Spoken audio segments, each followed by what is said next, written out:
Asdeqa, salam alaikum, bonjour ou bonsoir les amis. J'espère que vous allez bien, partout où vous vous trouvez, bien entendu. En tout cas, c'est ce que je vous souhaite et surtout pour le meilleur des cas. Bienvenue sur votre chaîne Bled Maralibia qui attend comme toujours vos encouragements en la partageant auprès de vos connaissances, mais surtout en vous y abonnant pour y être informé en toute primeur. En tout cas, un tout grand merci de nous recevoir chez vous et parmi vous. Cette 173e vidéo vient vers vous pour vous proposer votre ce qui fait débat habituel, c'est-à-dire le ce qui fait discussion entre nous à chacune de nos rencontres. Le CQFD de votre Bled Maralibia d'aujourd'hui se consacre, comme à son habitude, à cette actualité nord-africaine pour justement vous la résumer brièvement en quelques mots. Et cette séquence vidéo, justement, se consacre essentiellement à ces fameuses relations germano-maghrébines et en ce qui concerne tout spécialement le Sahara marocain. Désormais, pour cette Allemagne, diront certains, la proposition d'autonomie est une contribution importante de la part du Maroc. En effet, le ministère fédéral allemand des Affaires étrangères a rendu public ce lundi 13 décembre dernier un communiqué dans lequel il estime que la proposition d'autonomie est une contribution importante de la part du Maroc pour résoudre le différend autour du Sahara marocain. C'est dans ce cadre que la diplomatie allemande prépare une déclaration solennelle de façon imminente sur les relations avec le Royaume du Maroc et avec l'avènement d'un nouveau gouvernement allemand et d'un nouveau chancelier. Est-ce vraiment le temps de la clarification pour Berlin? Et du côté de l'ambassade allemande à Rabat, le Maroc est un partenaire essentiel pour l'Allemagne, puisque l'Allemagne a dénoncé via un message posté sur les réseaux sociaux de fausses informations ayant trait à un prétendu rapport des services de renseignement allemands sur des relations germano-marocaines. Mais selon cette représentation, l'Allemagne, oui, l'Allemagne est prête à établir avec le Royaume marocain un partenariat tourné vers l'avenir. Donc, le ministère fédéral allemand des Affaires étrangères indique dans un communiqué que sa position au sujet du Sahara marocain n'a pas changé depuis des décennies. Et il ajoute même que l'Allemagne soutient l'envoyé personnel du secrétaire général des Nations Unies, de l'ONU donc, pour la recherche d'une solution politique juste, durable et mutuellement acceptable sur la base de la résolution du Conseil de sécurité 2602. Et oui, vous avez bien entendu, sur la base de la résolution du Conseil de sécurité 2602. Et voici par ailleurs la traduction de ce communiqué. Le Royaume du Maroc est un point important entre le Nord et le Sud, à la fois politiquement, culturellement et économiquement. Le pays est un partenaire clé de l'Union européenne et de l'Allemagne en Afrique du Nord, sachant que l'Allemagne et le Maroc entretiennent des relations diplomatiques depuis 1956. Le Maroc a lancé de vastes réformes au cours de la dernière décennie, tout en jouant un rôle important dans la stabilité et le développement durable de la région. Cela est évident, notamment dans son engagement diplomatique envers le processus de paix libyen. Tiens. Les Nations Unies travaillent sous la houlette du nouvel envoyé personnel du secrétaire général des Nations Unies, Stéphane de Mistura, à trouver une solution à la question du Sahara marocain. La position du gouvernement fédéral helvétique à ce sujet n'a pas changé depuis des décennies. Et l'Allemagne soutient l'envoyé personnel dans ses efforts visant à trouver une solution politique juste, durable et mutuellement acceptable sur la base de la résolution du Conseil de sécurité 2602. Parce que le Maroc a apporté une contribution importante à un tel accord en 2007 déjà, avec un plan d'autonomie. Il existe d'importantes relations économiques et commerciales entre le Maroc et l'Allemagne, qui est classée tout de même 7e dans la balance commerciale marocaine en 2019. En 2019, oui, l'Allemagne a importé du Maroc pour 1,4 milliard d'euros de marchandises, tandis que 2,2 milliards d'euros de produits ont été exportés, avec un focus sur Casablanca et Tanger. Près de 300 sociétés à participation de capital allemand sont représentées au Maroc. Le Maroc est aussi une destination de voyage populaire. Environ 6% des touristes étrangers venaient d'Allemagne en 2019, sachant que l'Allemagne accompagne le Maroc dans son parcours de modernisation et est l'un des principaux donateurs bilatéraux avec un engagement total de près de 1,2 milliard d'euros en 2020. La coopération germano-marocaine au développement est axée sur les domaines du développement économique durable et de l'emploi, des énergies renouvelables et de la gestion de l'eau.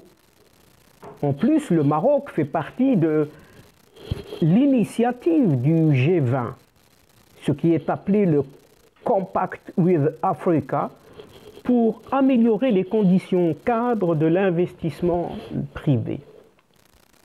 Et à cette fin, les deux pays, donc le Maroc et l'Allemagne, ont convenu fin novembre 2019 d'un partenariat de réforme germano-marocain.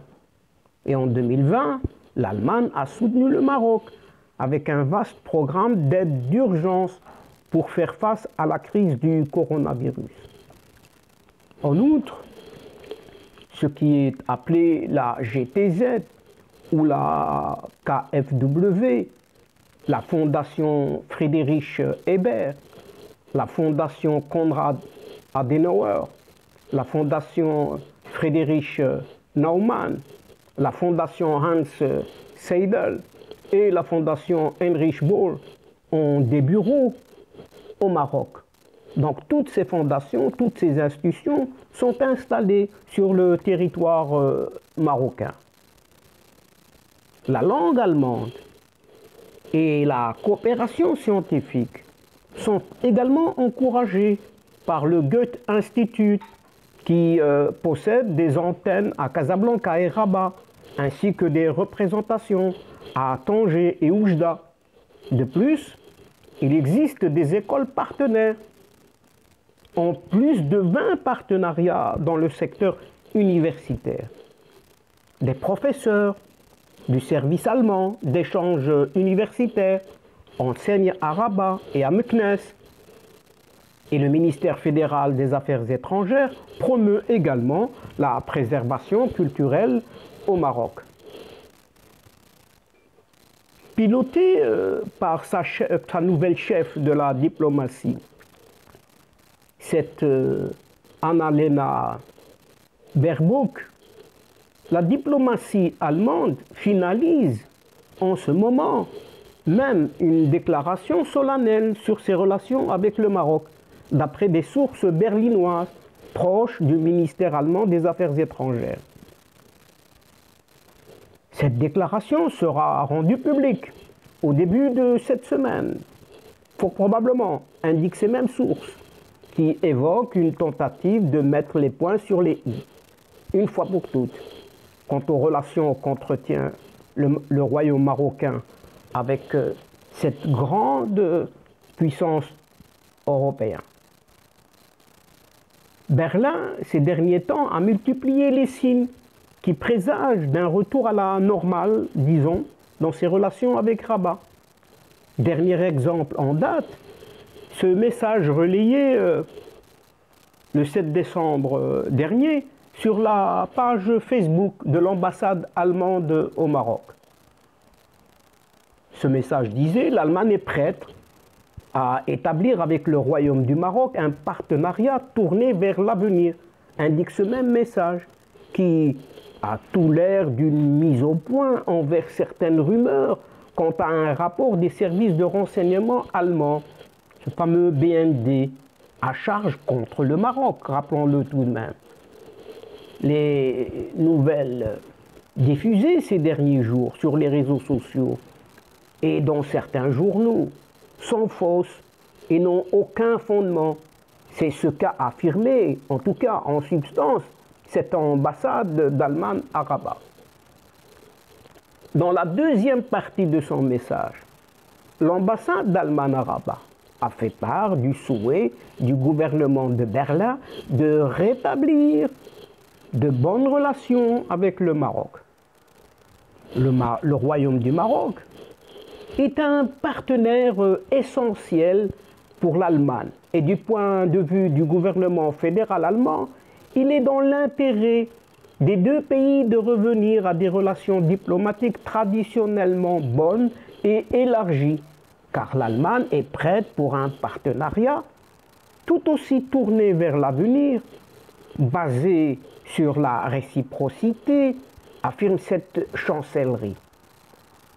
Les relations entre le Maroc et l'Allemagne doivent être basées sur la clarté et la réciprocité, avait récemment insisté le ministre marocain des Affaires étrangères, Nasser Bourita, lors d'une réunion avec des membres de la commission des Affaires étrangères à la Chambre des conseillers.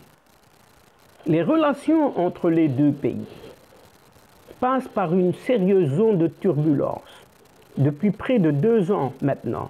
Et en juin dernier, Rabat a même rappelé son ambassadrice pour protester contre les positions hostiles et les actions attentatoires de l'Allemagne à l'égard des intérêts supérieurs du royaume marocain.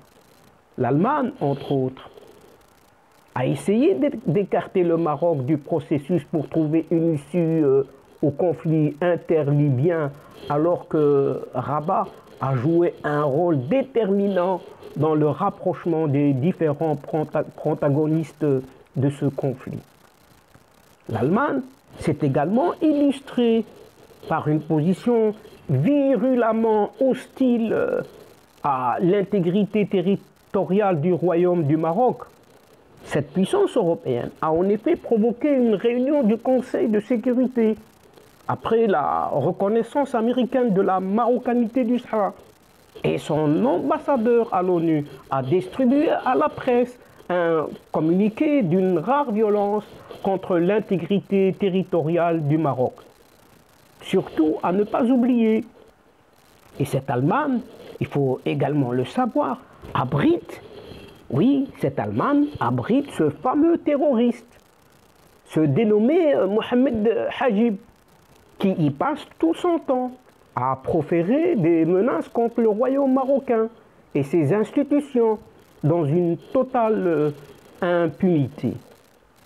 Alors que les relations du Maroc avec l'Allemagne traversent une zone de turbulence depuis mars 2021. L'ambassade de la première puissance économique de l'Europe est sortie maintenant de sa réserve pour dénoncer de fausses informations. Ils appellent ça maintenant de fausses informations, portant sur les relations germano-marocaines, relayées ces derniers jours par plusieurs médias. Ces nouvelles diffusées ces derniers jours sur les réseaux sociaux et dans certains journaux sont fausses et n'ont aucun fondement. C'est ce qu'a affirmé l'ambassade d'Allemagne à Rabat dans un message posté sur sa page Facebook, pas plus tard qu'hier. Donc, aujourd'hui, cette ambassade fait ici allusion à certains articles parus récemment dans la presse, notamment algérienne, tunisienne, mais aussi, oui, mais aussi marocaine, qui évoquent un rapport des services de renseignement allemands, ce fameux BND toujours, à charge contre le Maroc. Et cette communication sur Facebook de la représentation diplomatique allemande à Rabat intervient quelques jours seulement après l'arrivée au pouvoir à Berlin d'une nouvelle coalition gouvernementale composée des sociodémocrates, des Verts et des libéraux et conduite par ce Olaf Scholz, tournant ainsi la page de cette Angela Merkel, désormais ancienne chancelière allemande durant les 16 dernières années. Les articles auxquels fait allusion l'ambassade relayaient entre autres que ce rapport, au titre pas moins évocateur de « Nous ne voulons pas d'une nouvelle Turquie en Méditerranée occidentale, visant ainsi le Maroc, et qui serait l'œuvre d'une certaine, rappelons-le, Isabelle Werenfels, présentée comme étant la chef du bureau de renseignement pour l'Afrique du Nord et le Moyen-Orient au sein justement de ce BND. Les articles parus ont également affirmé que le prétendu rapport dénonce l'alliance maroco-israélienne, considérée comme un choc puissant pour l'Union européenne, mais aussi l'Allemagne, car elle représente une menace pour ses intérêts. Et on déclare que c'est une simple fake news, ce qu'affirme donc cette ambassade d'Allemagne à Rabat. Et il poursuit, donc cette ambassade poursuit que Madame Isabelle Werenfels n'a absolument rien à voir avec le service fédéral de renseignement. Certes, c'est une experte reconnue des affaires maghrébines, mais travaillant au Centre de recherche indépendant pour la science et la politique, ce qu'indique à ce propos cette ambassade. C'est cette même Isabelle Werenfels, oui, il est utile à cet égard de le rappeler tout de même, qui avait rédigé un premier rapport pour le think tank allemand, dans lequel elle préconisait de ralentir le développement du Maroc, ce qui avait, à cette époque, suscité la colère de Rabat et de l'opinion publique au Maroc. S'agissant aussi de la reprise de rapprochement entre le Maroc et Israël, l'ambassade d'Allemagne à Rabat affirme que le gouvernement fédéral allemand se félicite sans équivoque de la normalisation des relations entre le Maroc et Israël. N'est-ce pas une volte-face indéniable de la part de cette diplomatie helvétique? Et la question est posée ici. Et dans la deuxième partie de son message, cette ambassade d'Allemagne à Rabat a fait part du souhait du gouvernement allemand de rétablir de bonnes relations avec le Maroc, car le Royaume du Maroc est un partenaire essentiel pour l'Allemagne. Du point de vue du gouvernement fédéral allemand, il est dans l'intérêt des deux pays, donc le Maroc et l'Allemagne de revenir à des relations diplomatiques traditionnellement bonnes et élargies parce que l'Allemagne est prête, oui, parce que l'Allemagne est prête pour un partenariat tout aussi tourné vers l'avenir basé sur ce qui est appelé la réciprocité. Et le mot est lancé, réciprocité. C'est d'ailleurs là exactement le terme utilisé par le ministre marocain des Affaires étrangères, Nasser Bourita, lorsqu'il a récemment évoqué les conditions d'un retour à la normale des relations entre les deux pays. Les relations entre le Maroc et l'Allemagne doivent être basées sur la clarté et la réciprocité, avait-il ainsi affirmé. Voici moins d'une semaine, lors d'une réunion avec des membres de la Commission des Affaires étrangères à la Chambre des conseillers. Par conséquent, seul l'avenir nous dira ce que nous réserverons ces fameuses relations germano-marocaines. Donc, chers amis, attendons et patientons un peu, surtout pour voir un peu la suite de ces fameuses relations diplomatiques entre l'Allemagne et le Maroc. Et donc, chers amis et chers adeptes de la chaîne, c'est ici que prend fin la séquence d'aujourd'hui, en prenant congé de vous, mais néanmoins, nous espérons vous retrouver très bientôt avec grand plaisir au travers de votre Ce qui fait débat ou tout simplement ce qui fait la petite discussion entre nous à chaque fois. Un tout grand merci pour votre confiance, pour votre fidélité, pour votre patience et surtout pour votre participation, de nous écouter, de nous suivre jusqu'au bout des séquences. Mais néanmoins, ne nous oubliez pas de nous aider mutuellement, d'aider votre chaîne en vous y abonnant très nombreux afin d'être informés rapidement et surtout en partageant au maximum autour de vous les séquences vidéo de votre chaîne. Pour ma part, il ne me reste plus qu'à vous dire au revoir les amis. Al-Asdiqa, salamu alaykum wa rahmatullahi wa barakatuh. À la prochaine fois et à bientôt. إلى اللقاء في حصة أخرى إن شاء الله مع السلامة.